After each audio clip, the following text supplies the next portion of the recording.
On vient d'avoir la liste des bijoux volés du Louvre. Vous avez vu, j'ai même pas remis de lumière bien comme il faut et tout, je m'en branle. De toute façon, notre pays s'en branle de notre patrimoine, de notre histoire. Hein. Il suffit de voir comment ça s'est déroulé. On va revenir sur un peu tout ça et puis bien sûr, on verra la liste des objets volés puisque vous allez le voir, c'est assez scandaleux.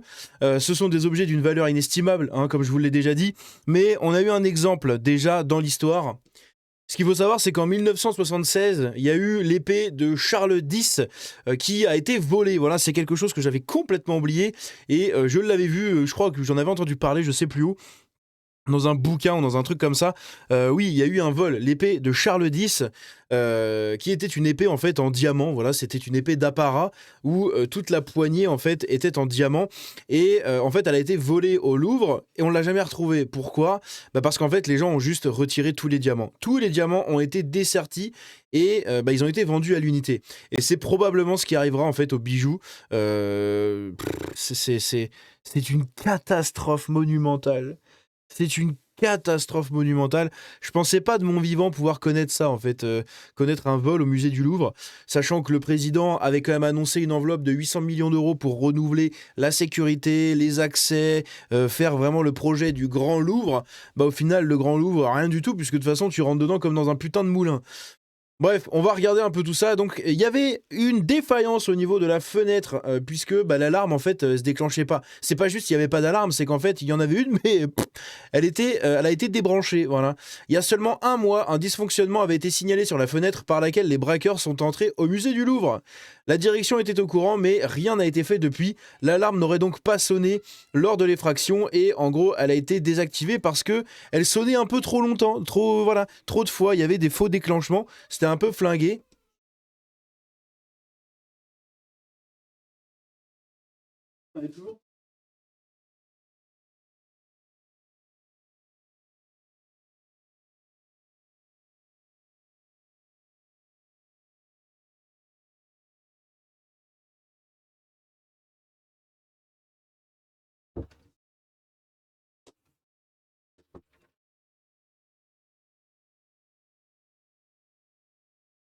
Bref, c'est une catastrophe. Et ici, justement, on a des mecs comme lui, là, des TikTokers, qui félicitent en fait les braqueurs du Louvre en disant c'est pas si grave, bravo à vous, respect les gars, putain, je sais pas comment vous avez fait, mais bravo, bref. Lui, il mériterait d'être emprisonné direct, en fait. Là, la police débarque chez lui fout une calotte, et hop, l'envoie en tôle direct et perpète, là. Va te faire foutre. Va te faire foutre, espèce d'ennemi de la France de merde. C'est toujours les mêmes, c'est toujours les mêmes. Donc ici, on a La Folle Histoire, qui est un de mes youtubeurs historiques, qui traite d'histoire favoris, et qui dit waouh, purée, mais comment un truc pareil a pu arriver ? Plus j'en lis, plus ça paraît lunaire. En fait, c'est pas compliqué. On vit dans un pays de traîtres où nos dirigeants nous crachent à la gueule à longueur de temps, et maintenant ils crachent sur notre histoire, puisqu'ils laissent ce genre de choses se produire. C'est lunaire. Marion Maréchal qui nous dit « La France n'est donc plus capable de protéger les joyaux de son impératrice au Louvre. Il est temps de lancer un plan d'urgence pour la mise en sécurité de notre patrimoine historique et chrétien. Supprimons le pass culture et consacrons ces 300 millions d'euros à la sauvegarde de nos trésors nationaux. » Un jour, un sketch, la honte à l'international. Voilà, donc ça c'est un média américain qui parle justement du cambriolage du Louvre. Voilà, donc on passe pour des glands. C'est sur tous les médias, hein, parce que là vous avez un média américain, là vous avez un média italien, ici on a un média espagnol, là on a un média anglais, hein, la BBC, on a un média brésilien et toutes les unes dans le monde entier. Voilà, c'est les Pays-Bas, le Canada, les États-Unis, la Belgique, la Suède, l'Espagne, l'Italie, l'Australie. On a non pas la Croatie, la Serbie juste là. On a quoi d'autre ? Là on a le Mexique, voilà, on a l'Allemagne. On a l'Argentine, bref, on en parle absolument partout. Et nous, en France, on a un président qui n'a pas fait un seul putain de poste sur le Louvre. Et je vous mens pas, hein, je ne vous mens pas. Hein. Regardez ça, on va aller se rendre sur le compte d'Emmanuel Macron. Je rafraîchis ma page. Nous sommes actuellement le 19 octobre à 19h25. Hein. On est à H+10 quasiment du braquage, hein, du cambriolage. Il n'y a pas un poste sur le Louvre, sur le compte du président français. Est-ce que... Je crois qu'on vient de trouver le bandit, en fait. Le commanditaire du vol, c'est lui. C'est pas possible. Il y a que lui qui en parle pas. Tous les autres politiques, ils en ont tous parlé au moins à un moment donné. Il y a que lui qui en parle pas. Tous les concernés en ont parlé, bordel de merde. Même Rachida Dati, Laurent Nunez, ils ont dit de la merde, mais au moins ils ont parlé. Lui, il en parle pas. C'est quand même un truc de fou. C'est lunaire. C'est lunaire. Bref. Donc ici, c'est la fenêtre. Voilà, c'est la fenêtre qui donne sur la galerie d'Apollon. C'est un châssis en bois qui date de 1900, je sais plus combien, avec du simple vitrage. Oui, oui, c'est du simple vitrage. Tu mets un coup de coude, tu rentres dans le musée du Louvre.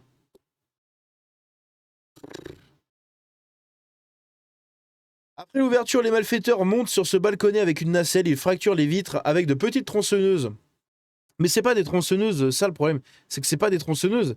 C'est donc là on voit une des pièces qui a été volée, c'est le diadème de l'impératrice, voilà. Mais je vais vous montrer encore une fois la liste juste après. Mais c'est pas des tronçonneuses, c'est des disqueuses quoi. C'est les mecs ils ont coupé la fenêtre avec des disqueuses pour couper les vitrines et tout avec. Selon nos informations, parmi les 9 objets dérobés se trouve une parure, un collier, donc ça on va y revenir plus tard. Et puis du coup en fait je vous avais parlé du coup de la couronne qui avait été retrouvée aux abords du musée parce que les mecs en fait on a tout le déroulé après justement du cambriolage et en fait ils ont été mis en déroute par les agents de sécurité, ils se sont barrés et dans leur fuite ils ont fait tomber la couronne, elle est flinguée, hein. La couronne elle est brisée apparemment, elle a été complètement flinguée, voilà, elle est tombée par terre, Plau.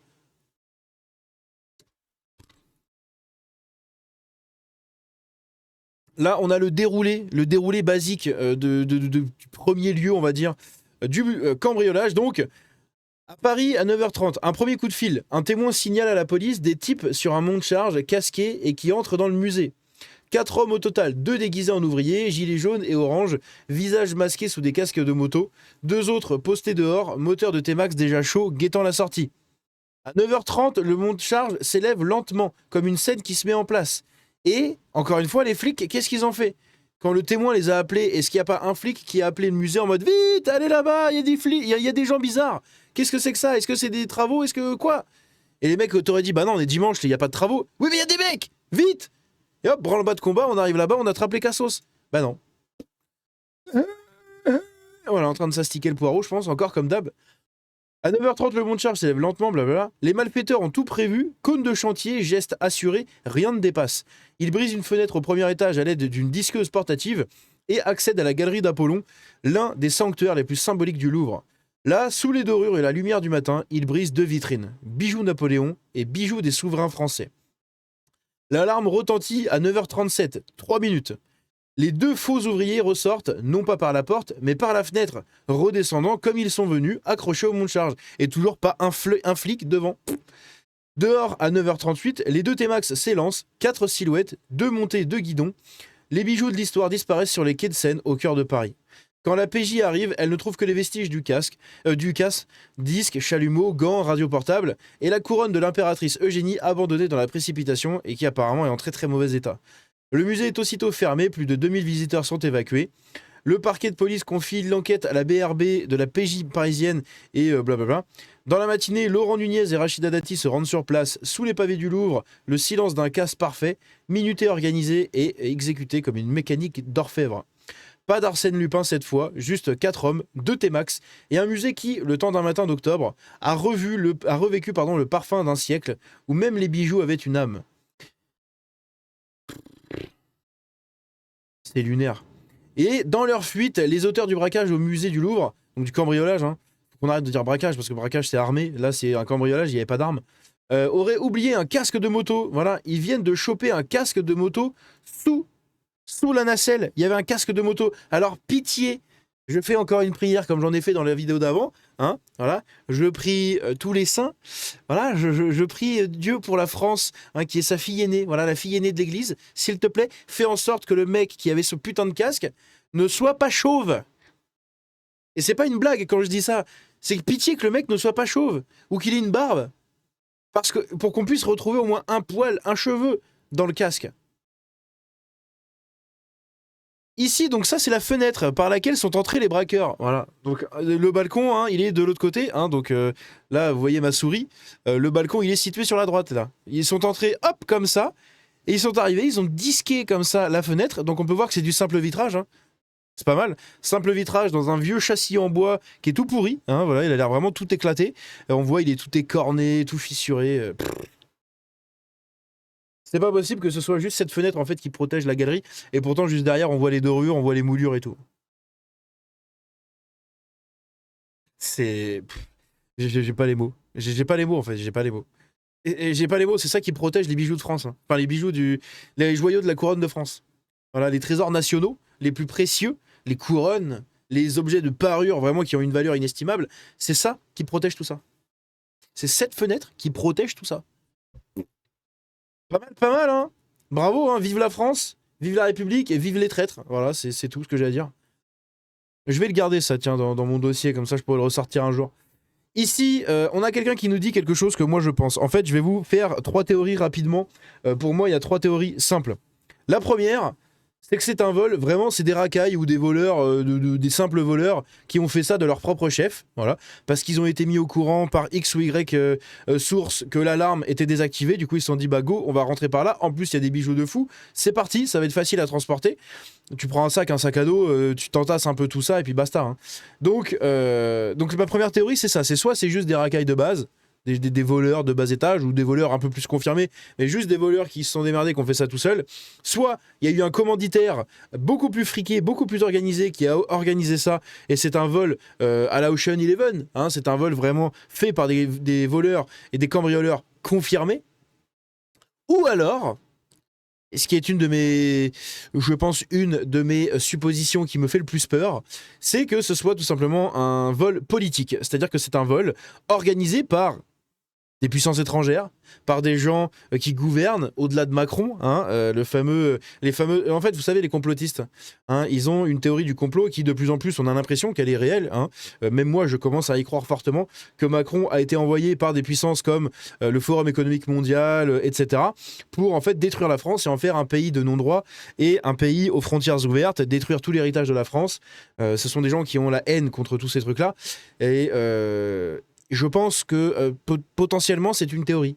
Voilà, c'est une théorie, le vol politique pour flinguer encore plus l'image de la France, montrer qu'on peut même voler les joyaux de la couronne française. Je sais pas si vous vous rendez compte, quoi, 9 pièces. Hein. 9 pièces sur 23. Là, on passe pour des putains de guignols. Donc, est-ce que ça a été fait comme ça? Je sais pas. C'est une théorie, voilà, 3 théories. Vous prenez celle que vous voulez. Et donc ici, on a la liste des pièces qui ont été volées. Alors, nous avons en premier lieu le grand nœud de corsage de l'impératrice Eugénie. Voilà, c'est un nœud avec je ne sais plus combien de diamants, 2438 diamants et 196 roses qui ont été nécessaires pour fabriquer ce nœud de corset, ce nœud de corsage, hein, voilà. Donc combien j'ai dit 2438 diamants que vous avez ici, voilà. Donc ça a été volé, ça a été chouré, nickel. On a une broche dite broche reliquaire. Voilà, c'est une broche avec des diamants et des cristaux. Le dos est gravé en or et tout. Enfin bref, c'est une parure incroyable. Une broche incroyable, hein. La broche, si je ne m'abuse, elle a été portée par Louis XIV. Hein. Voilà, la broche, elle a été portée par Louis XIV. Et il y a des mecs qui ont ça dans leur poche, là. Là, il y a des mecs qui ont ça dans un sac, dans leur poche, chez eux. Là, pareil, hein.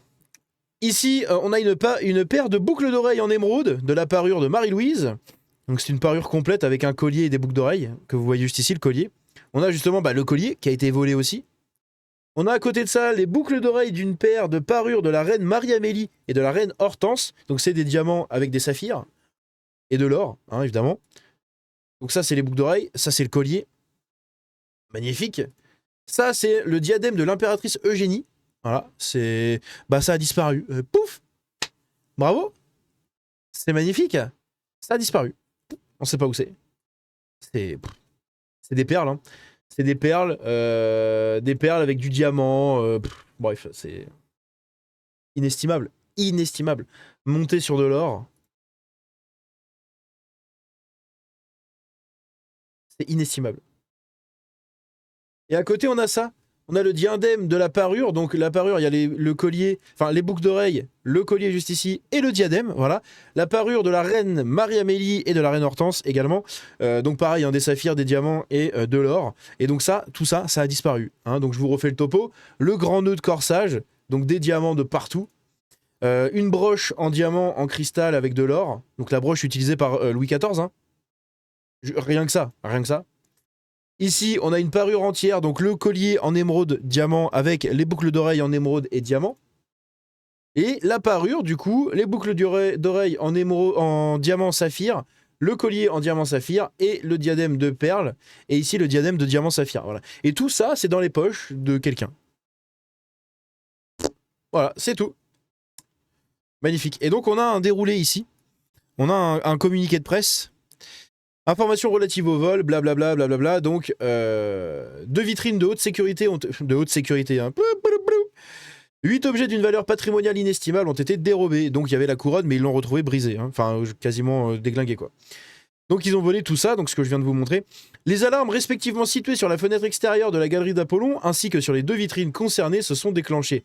Au moment de l'effraction, particulièrement rapide et brutale, les 5 agents du musée, présents en salle et dans les espaces adjoints, sont immédiatement intervenus afin d'appliquer le protocole de sécurité, prise de contact avec les forces de l'ordre et protection prioritaire des personnes.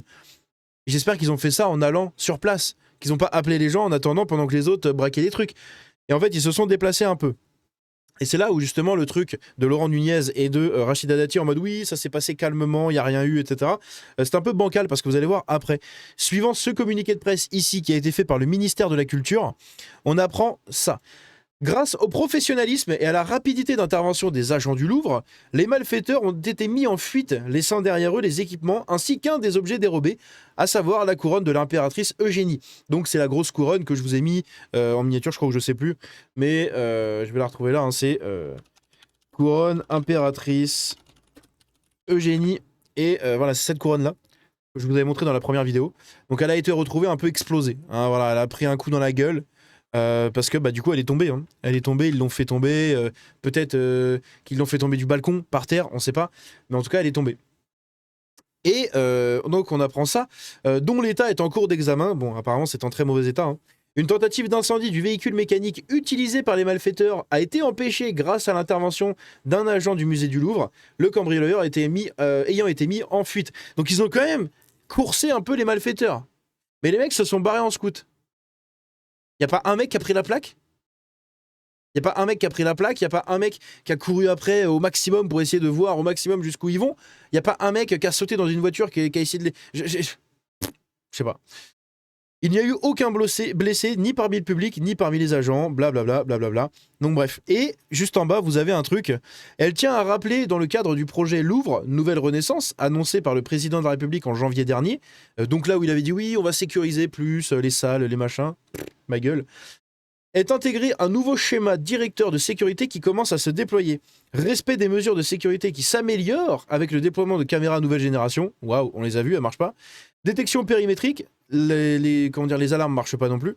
Et un nouveau PC, donc un nouveau poste de contrôle de sécurité. Voilà, super. Voilà ce qu'ils ont fait pour sécuriser les trucs, ce qui a simplement commencé à être fait, alors qu'on avait quand même une alarme qui marchait pas depuis un mois. Pas mal. Et le plus triste dedans, bah, c'est évidemment les déclarations de Stéphane Bern, puisque bah, Stéphane Bern, c'est quelqu'un que j'aime beaucoup. Il y en a beaucoup qui ne l'aiment pas, qui le trouvent un peu neuneux, un peu chiant. Moi, je l'aime beaucoup, notamment pour son amour de l'histoire. Voilà, je partage énormément de périodes historiques favorites avec lui et de personnages historiques que j'aime beaucoup en rapport avec lui. Bref. Donc il a dit « Colère, tristesse, quel sentiment prédomine après l'annonce de ce vol hors norme ?» Et donc Stéphane Bern a répondu « Depuis ce matin, je suis aux 400 coups. J'essaye de rester calme, mais ça paraît incroyable. En 76, il y a déjà eu un vol dans la galerie d'Apollon. On avait dérobé l'épée de Charles X. L'épée de Charles X, je vais vous montrer ce que c'est. C'est pareil, hein, c'est un truc de fou. Et ça a été volé, ils ont juste desserti les diamants. Voilà, c'était celle-là. C'était celle-là. Voilà. Ça, c'était l'épée de Charles X qui a été volée. Ils ont desserti tous les diamants.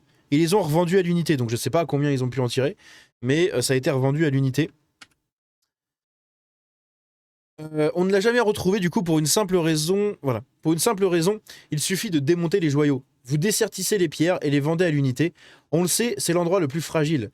Les gens ne vont pas partir avec le Joconde maintenant, ils vont partir avec les joyaux de la couronne.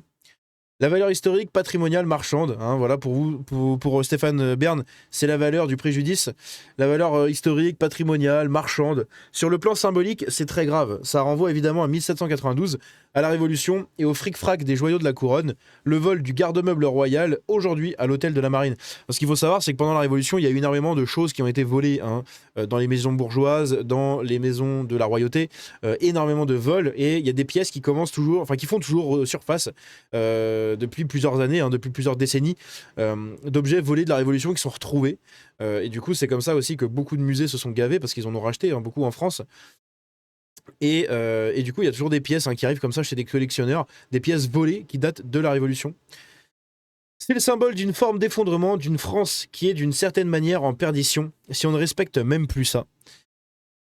Les travaux sont des brèches potentielles, comment expliquer qu'ils ne soient pas plus sécurisés?